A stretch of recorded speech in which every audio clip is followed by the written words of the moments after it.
ebusia for some TV sene yema obi bia akwa aba na ebusia we dey body wura ensem no emu a ensem abeto yepono so ene de doctors and nurses ana omo ehuna amane esanse ene ekopie mu ewo hospitals ahodo a chese enema ekoso ewo honom no eya na eni enyan papa eye wo hwe doctors and nurses treatment a omo de matememefo na ebusia na enye esenketo ya manfo efomu ede ahwere mo nkwa titire kura na se aban entuo moka na je say they need to punish people to death na no ana na nsema beto ye pron so che say manfo etwabo doctors and nurses papa eye ebusia na enye esenketo a che say and amanfo kire mu a doctors and nurses wo mo oman mu ana mo ye the most useless people a che say mo de omo fa nipa enkwa ho ebusia ensama bobaba no edoso yenkoi na enkotie ye ba de mu bia no ye de beto aso. I dare say that we are jokes in this country.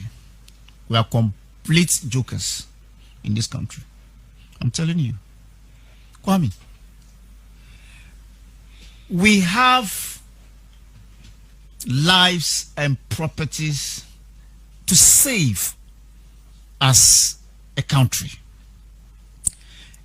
The only person in this country who does not contribute anything to the growth of this economy called Ghana in this country is the madman. Is the madman. And even with the madman has what? Right to live, right to breathe, and under no circumstance that anybody deprive the madman of these two essentials. I think that we have over-pampered nurses. We have over-pampered doctors in this country. Elsewhere, doctors are the most useless people you can ever find. Elsewhere, nurses are the most useless people you can ever find. Useless in quote, not us in there. They don't have anything to offer. But they don't regard them as people who should be doing things that, I mean, to rather look at people as not human beings, therefore they don't deserve the attention. I mean, you choose the profession, nobody chose it for you. The nurses in this country, for me, I think politics in this country has spoiled a lot of things. Let me put it this way. Kwame, I don't know if you have experienced an altercation between you or a family member in any of the hospitals in Ghana. I have. You have? And what was the experience? Can you share? It was crazy. That's all I would say. So is it nice? And I said this, that they chose the profession by themselves. Nobody chose that. If it's a family, if it's a parent, if it's a... Nobody forced them. You know the rules and the ethics of that profession before you join. Because you are taught how to give essential service. You are taught how to handle emergencies. You are taught as a doctor how to prioritize certain sickness. Class 91.3 FM. You are prioritized. Kwame, me sitting here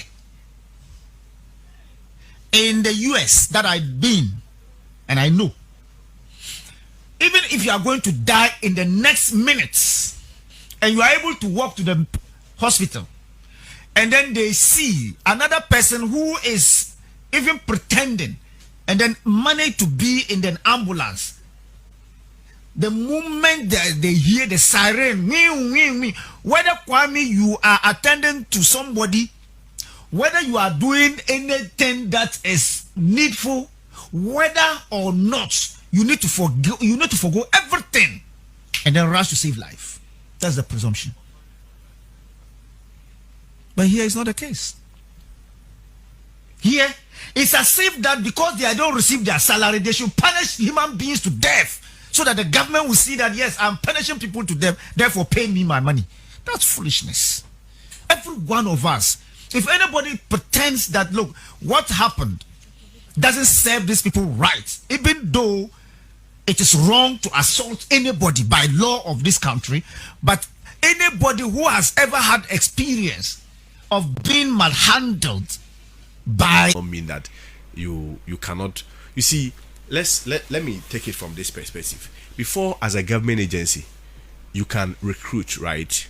You first of all have to get what we call financial clearance from Ministry of Finance. If you do not get the financial clearance, there is no basis for even going ahead to do the recruitment. I am suggesting to you on this platform that all the recruitments that were done then, every institution had financial clearance predating even the election day. Because if you didn't have financial clearance, on what basis will you proceed with the recruitment process for you who to come and pay?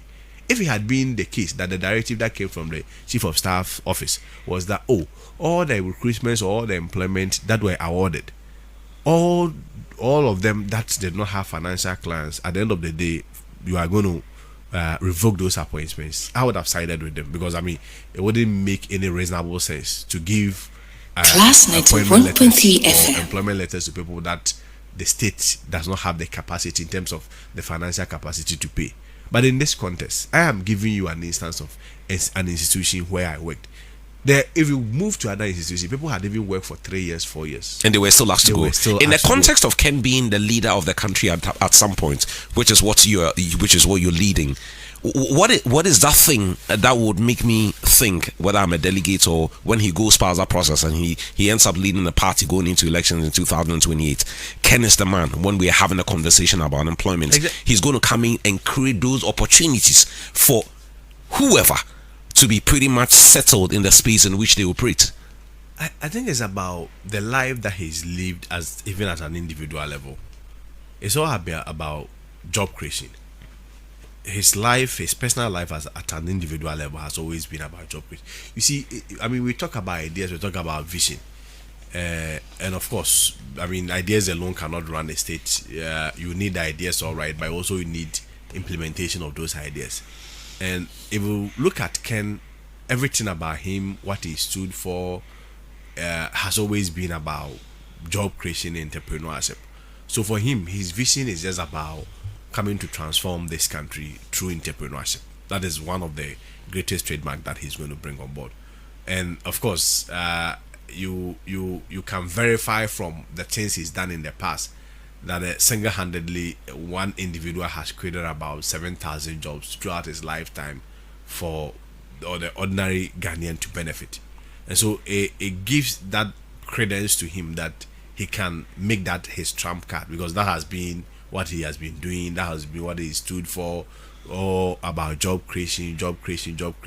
So yes, it's not necessarily also about job creation, but also creating more entrepreneurs, because we agree, if you move to advanced countries, job creation is not only a reverse for the government. In truth and in all honesty, 80% of the jobs that has been created in advanced countries are not even owned by the government. They are owned by private individuals.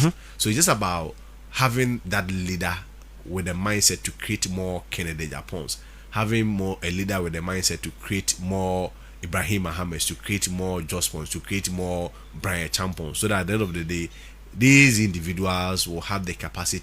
Let's come back to the issue. Me, I side with Raf, because if through some users